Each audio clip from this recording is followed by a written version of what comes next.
Good morning, good afternoon, good evening, depending on where you are on this fast forward planet, which is wrapped in so many layers of turbulence and change, it's hard to keep track.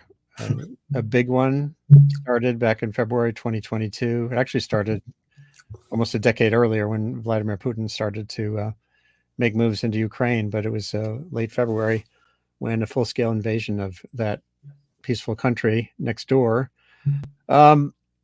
disrupted, terrorized, and destroyed huge parts of life in that country, and a huge generation of Russian soldiers still unfolding. You know, we have climate change and pandemic reverberations and the misinformation.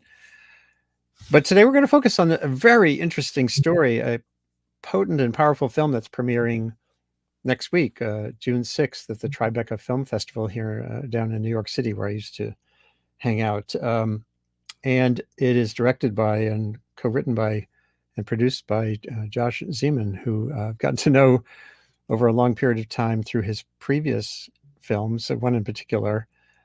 And I'm constrained from posting a full review until the day of the premiere, but I will tell you it is an extraordinary portrait of humanity and inhumanity, centered around the plight of humans and other animals at this wildlife park that happened to be situated right on the front lines in part of Ukraine when there was a Russian foray again in late February. And the film has death, life, wrenching loss, heroism, boundless love, trans-species love, and love between people. Unbelievable moments and transformation, which is a big part of any film, any documentary.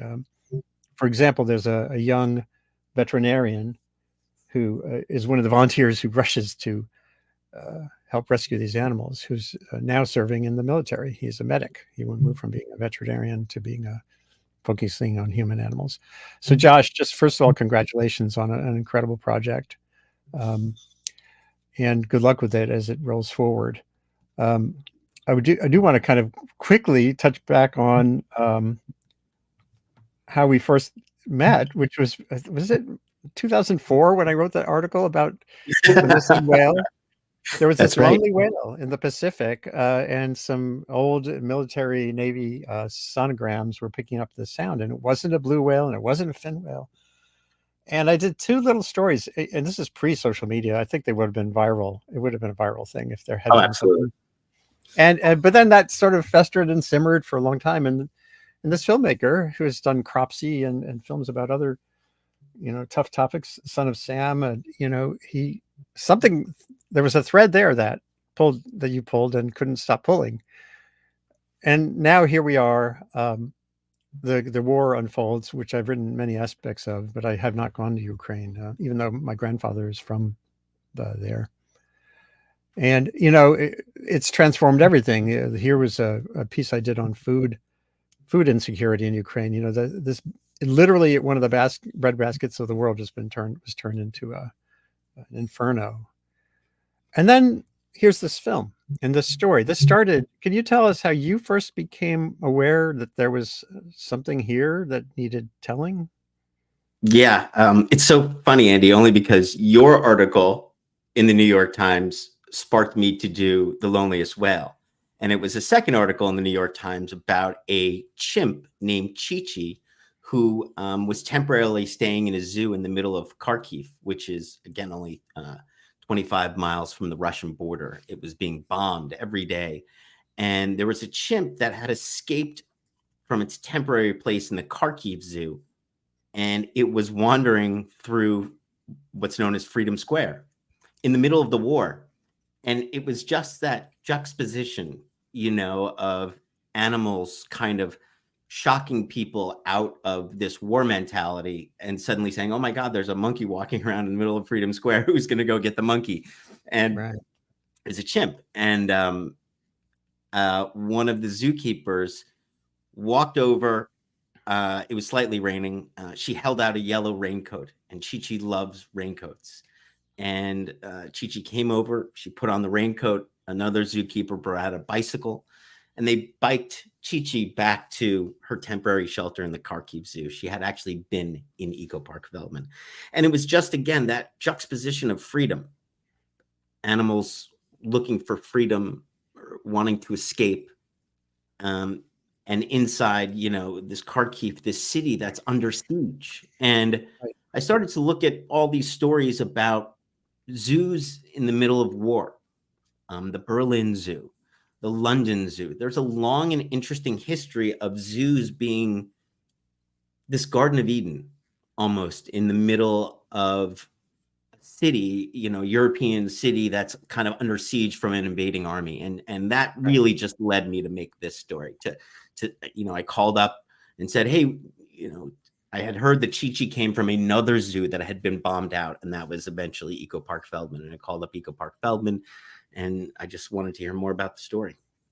It's amazing. Had they already been sharing their videos and stuff at that time? I want to show. I'm not going to show anything clips from the film because it's embargoed until the premiere. But there's a key moment when this sort of became a phenomenon on social media. And this is from their Facebook page. Сьогодні місяць початку війни, і ми продовжуємо евакуацію тварин.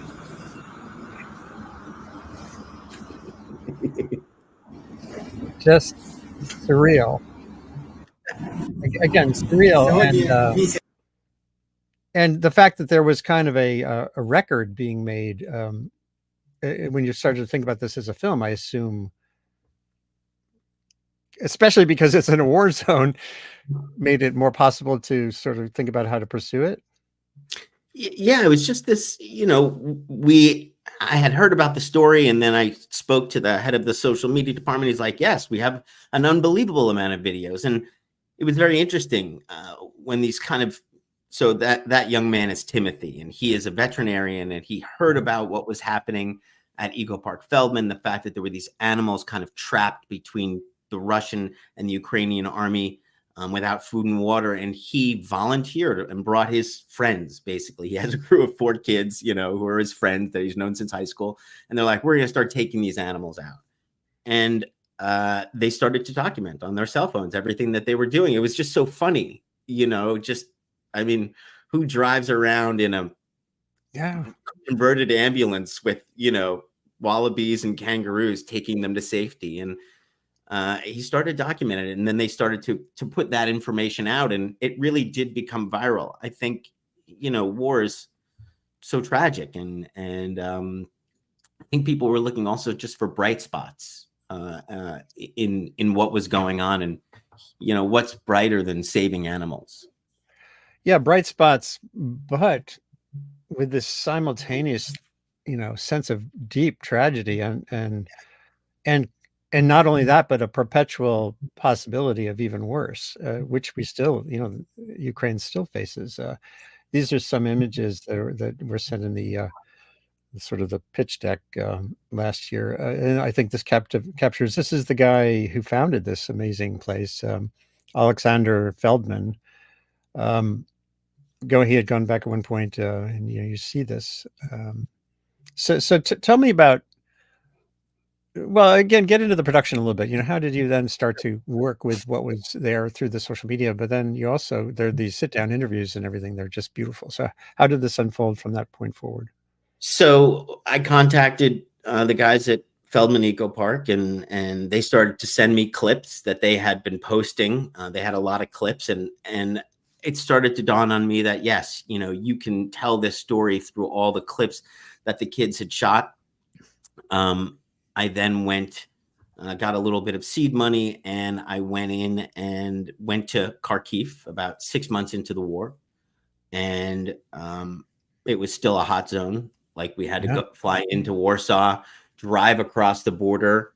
We took a cinematographer with us, a guy named Oliver Sarbil, who had also shot Restrepo about the Afghanistan. Oh, wow. So he's a war photographer, and I had no idea about being in a war zone. And we went in, we had flak jackets, the whole 9 yards, and we interviewed these individuals while the bombs were falling. and heard their story.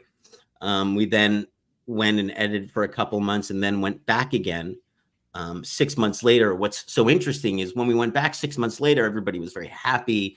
Kharkiv was out of danger. This had the counterinsurgency, if you will, the counterattack had pushed the Russians away. Now, I spoke to a lot of the folks literally 2 days ago, and Kharkiv is once again embattled. Absolutely. It's very much in the headlines right now. Yeah.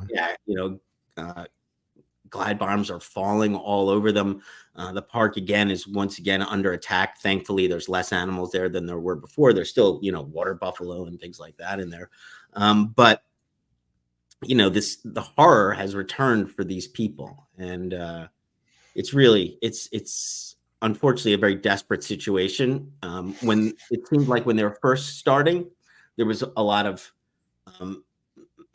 patriotism, a lot of fervor for fighting the war, and now 3 years in, that's a little less. That's they're war weary, if you will. That's for sure. And as I mentioned, Timothy has gone from being a veterinarian pursuing a PhD to being a medic in the Army. So yeah, it's beautiful. Some people just have that innate quality of trying to heal and save, and this kid holds that. He holds that space, and very happy-go-lucky. We noted in the film he's always smiling, and I think that's something that veterinarians and medics need, right? They need us. They need to keep everybody happy as much as they can, and animals feel it and people feel it. Yeah. You mentioned his character. He effuses that sense of optimism and let's do this. And that posse he has, makes it into kind of a one of those buddy films in a way, against this tough backdrop. He reminds me of in the great series 14 Up, 28 Up, the cab driver. I don't know if you must have seen those films, the documentaries. There are certain people who are born with that kind of, or born and or nurtured to have that sort of spirit. Well, as you see in the film, Timothy and his brother is actually there. His brother, if you're looking at that picture, his brother is in the red right there. He comes from a farm north of Kharkiv with 15 children. His parents said he has 15 brothers and sisters. Kind of a mind-blowing. So, was it a tough sell to go around saying we need to make a film about a zoo in a war? I have my own feelings looking at it now, understanding completely, but how did those, and how do you, before someone sees it, how do you explain why that's a good lens on this thing called war and peace? Well, it's just, there's many stories about the war going on in Kharkiv, in Ukraine, but there's just not many about the perspective from animals. And it's just a different lens with which to look at what's going on. But, and Andrew, you know this, when we talk about animals, it affects us differently. It changes the way in which we look at our own human experience and what we do as a species. And that is the power of a human and the interconnected species talking about animals. It just provides an unbelievable palate cleanser. And so it doesn't just become about, bombs and evacuations and things like that. It just takes on a whole new perspective. And so, strangely enough, that part wasn't so difficult. It wasn't difficult to convince people that this is an important lens with which to look through war, and not just the Ukraine war, but all war. And furthermore, and I think that this is really one of the more interesting things that came out of this, what do we do about animals in conflict zones? What do we do about animals in climate change conflict zones, in in times of disasters and things like that. And this is something that we need to start thinking about as we lean into more turbulent times. Yeah, for sure. And the Timothy, again, the young veterinarian, makes a point even about animals in captivity generally toward the end, which is really interesting because I was talking about this with my wife, and she hasn't seen it yet. But you know, having that wildlife park, zoos are great, as my wife was saying too. Zoos are great; they're great educational environments we've all benefited from. But this also illustrates, if anything, that they are also a sort of a microcosm, and if it gets disrupted, it's kind of a problematic. That point is made late in the film too. Yeah, it's something that I think a lot of people didn't quite realize, is that there needs to be protocols in place. Yeah. If there is a disaster, there needs to be protocols, euthanasia protocols in place, evacuation protocols in place. And again, there were so many zoos that were suddenly found themselves inundated. Yes, they put small measures in place, but Putin's invasion was so surprising to them that I think they were caught off guard. They had stockpiled food. So, a lot of it suddenly became, okay, what do we do in the next conflict? And there's a number of different other documentaries out there that kind of deal a little bit with like people and evacuations. One of the most interesting things to me, if you watch all the footage about 6 million people who evacuated basically from one side of the country and either even out of the country, they're all carrying their dogs, they're all carrying their cats, they're all carrying their pets. And so we make accounts of evacuating people, but not animals. And this came up, of course, in Katrina. One of the women who was with us, a photographer, a Pulitzer Prize winning photographer named Carol Guzzi. Carol Guzzi won a Pulitzer for her work in talking about the animals during Katrina. All these people were being evacuated to the Superdome. I think it was the Superdome, right? And they did not want to leave their homes if they couldn't bring their animals. Their animals were their children. And so that opened up a lot of people's eyes. People literally refused to go and probably died because they didn't want to leave their animals alone. Yeah. So here again from social media, I'm going to show a clip of Alexander Feldman, for whom this place is named, and who was a wealthy businessman whose business was destroyed in Kharkiv. And here he was. Сегодня мы закладываем первый камень, открываем хоспис, самый большой, самый лучший, sort of a fundraiser, самый профессиональный, самый современный в Украине для домашних и диких животных. Огромное количество животных пострадало, как и домашних, так и диких, которые, попадая к нам, будет проходить полная. So tell me about some of the characters who became central to this. Feldman is a really interesting character. When you see him, your mind kind of jumps to the Russian oligarch type of character. He's rich and he made all his money opening up one of the largest markets in Ukraine and in Europe, actually. And he just he grew up under Russian occupation and loved animals and built this zoo. Of course, here's where we get into the issue of what is a zoo, right?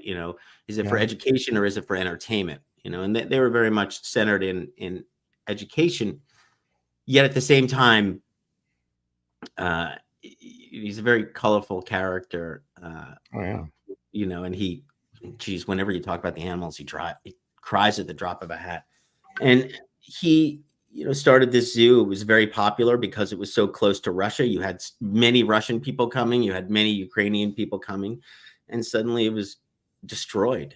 And Feldman, he was a millionaire, and he has been consistently selling everything that he has. He had one of the largest wine collections in Europe. He had art. He had everything. He has everything that a almost billionaire would have.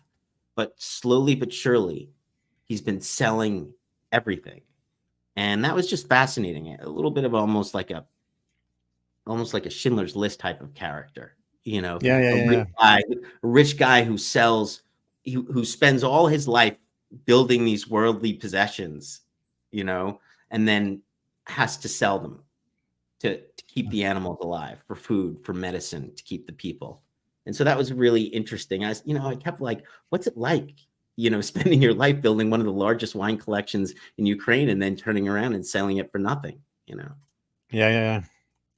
I hope people who are watching can share this, of course, either now or later with folks, and they can ask questions if they want to. I'm just going to post a little note about that. Where you said there was active military, there were military activities while you were there, the 2 times you went over, and oh, yeah, you were learning on the run from the Restrepo cameraman. Yes, that's correct. Sebastian Younger, at the times people, they go to like a boot camp, literally to do basic training before they go into harm's way. What was that like? And or were there any particular moments that you were wondering whether you made a bad decision? It's always, I had to do medical training, combat medical training before going over. I was not prepared. It's just many of us in the United States and even journalists, we just don't have that experience. And so Right. Going over there, it was crazy. It was crazy having to fly into Warsaw and then having to have a woman, in fact, pick us up because men can't leave the country, and then just going in to see this country that was under siege. But the thing I think that I was most interested in, or I found most interesting, was just the willpower of the Ukrainians to fight back against Russia. Like, you saw it everywhere, and they were so willing to die for Ukraine. And it was interesting. I asked many people who I was sitting down with. Kharkiv is 30 miles from Russia. It was under Russian occupation for an unbelievable, decades. And so a lot of their families are still just over the border in Russia. They speak Russian. And I asked them, I said, why are you guys so willing to die for this cause? Why don't you just say, okay, and let Russia take you over? Is there, it's just an occupation. Is it worth your life? And they said, no way. We've had this taste of freedom and we're willing to die for it. And that was a really striking moment for me. It was so important to them to have their own agency, and have their own freedom, and live the life that they wanted, that they were willing to die for that freedom. And, we talk about freedom and patriotism and jingoism here in the United States, but here's a country that's truly being tested for what that means and putting themselves on the line for it. Yeah, and this gets to the whole issue of American funding and the lack of it, and what is this war about? How it is relevant for us, whether we want to think that or not. What Putin has been doing these last years. It really is just unbelievable. Kharkiv was it's the second largest city in Ukraine. It had a tech hub. It had 3 colleges. It was very beautiful, in a lot of ways, and very future forward. It was like going to be the gates of technology for that part of the world. And suddenly they wake up one day and hundreds of tanks are just coming across the border, and they're being bombed. And to see it, it didn't make sense to them. And they were like, I can't believe that I'm in a almost World War II situation here in 2022. And they're like, it's like we're in medieval times or something with this war. They just couldn't fathom it. They couldn't believe that Putin would be so crazy as to do such a thing.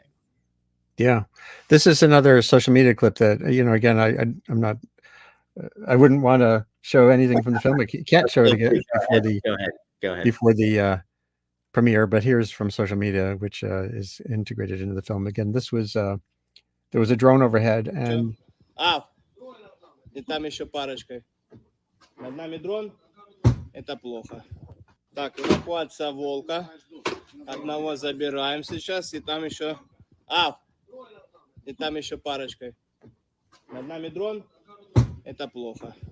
Так, эвакуация. And they were Yeah. Одного there was a забираем сейчас, и там and еще... bombardment not long after that. I think he's an interesting character too. This guy, if he's the one I think of, he had a tough upbringing or tough life, and sort of the zoo. There are these again extraordinary scenes in this film of the humanity part of humans, taking care of these animals, and the animals taking care of the people. What do you think about? Is he the one I'm thinking of? Yeah, he's a former addict, living on the streets, eating out of garbage cans, tried to kill himself many times, and basically through a program that Feldman had started, he was living on the grounds and started working with the animals, and the animals saved his life. And he's such an amazing character. It's one of his connection with animals is one of really affects me. He says, when I look into the eyes of an animal, I see true love. And to me, that was just amazing. It's funny. You talk to everybody about the war and everybody hates the war, but he's like, actually, I like the war because before the war, I wasn't working with animals, and the war basically gave him purpose. It connected him with the animals. Before the war, he had just been in the the drug rehabilitation program.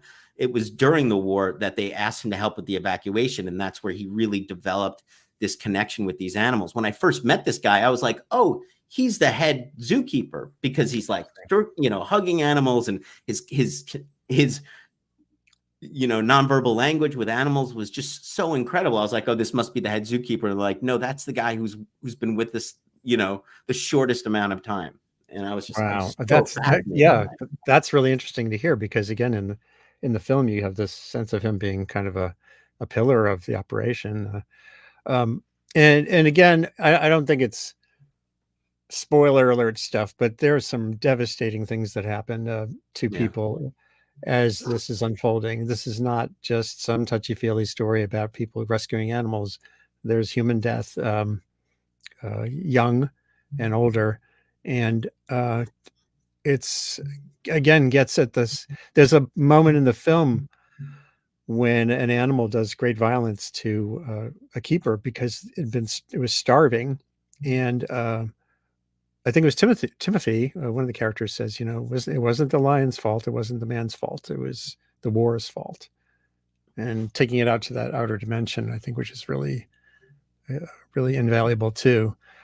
So what's your hope for the film? Obviously, Tribeca is a great achievement getting it shown there. Would this be a release in theaters or stay tuned?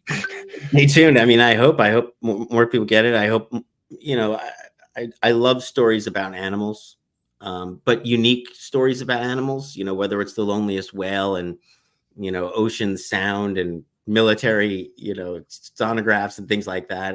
And I think this is just a really interesting film, not necessarily about the Ukraine war, but just about animals in war, just this perspective of war that we don't quite think about. Yeah.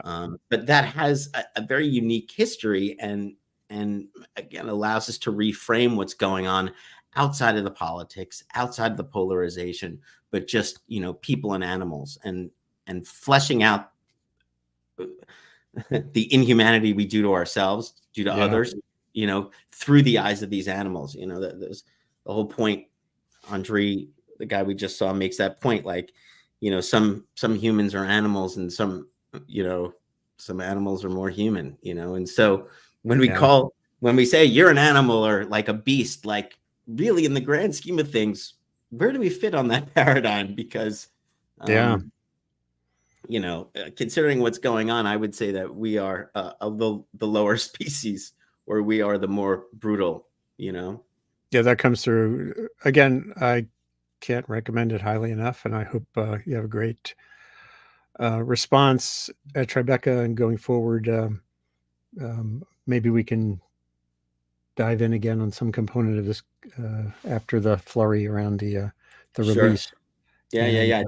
I think I learned quite a bit about animal welfare in Eastern Europe, about definitely animal welfare in relation to disasters, climate change, especially. I think there are many, many lessons that the U.S. is going to face Sure. that could be taken from what happened in Ukraine as we get into more flooding, as we get into tornadoes, as we get into all the effects of climate change. Yeah.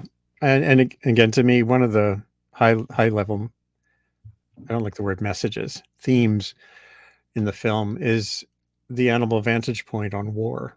In other words, it's sort of animals looking at us going, WTF. Totally, right? Like, how could you do this? Or just, what does freedom truly mean? How can we not understand, the context? And then there's one more point, which I think is, we love animals, but do we really respect animals? Do we truly respect their agency?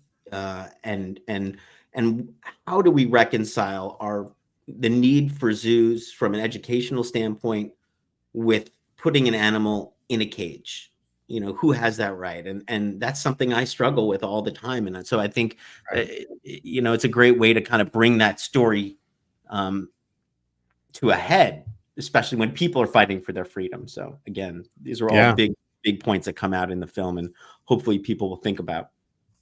Just a concluding thought from me is I had a conversation recently with Carl Safina, and a bird collision expert, after Flacco the owl had its demise in New York City after having been in the zoo for a year. And for years, many zoos, and it was free for a year and became this freedom icon for New Yorkers, and then it perished. And there's so many questions to address here. So thanks again, Josh Zeman. Checkpoint Zoo, make sure you check it out. If you're in New York City, I imagine it's impossible to get Tribeca tickets at this point, but try to find this film, make noise about it, and good luck with it. And keep me apprised of what you're up to next. I will. And you're always a wonderful inspiration for so many stories, and so I thank you for that. If it wasn't for your initial article about the loneliest whale, I might not even be here. So thank you. Well, onward we go in our journeys, sometimes entwined. Yes. Thank you. And everybody, as soon as we're done right here, you can share the link you've been watching on. I'll be posting this on my Substack thingy, revkin.substack.com. Get in touch with me through that scrolling, distracting little bar at the bottom. And I'm doing another show later today, at 1 p.m. today, on the Ocean Agency, which is essentially a photo agency for the world's ocean and how to conserve it. So it's also about imagery and impact. Thanks again, Josh. Thanks, Andy. Take care.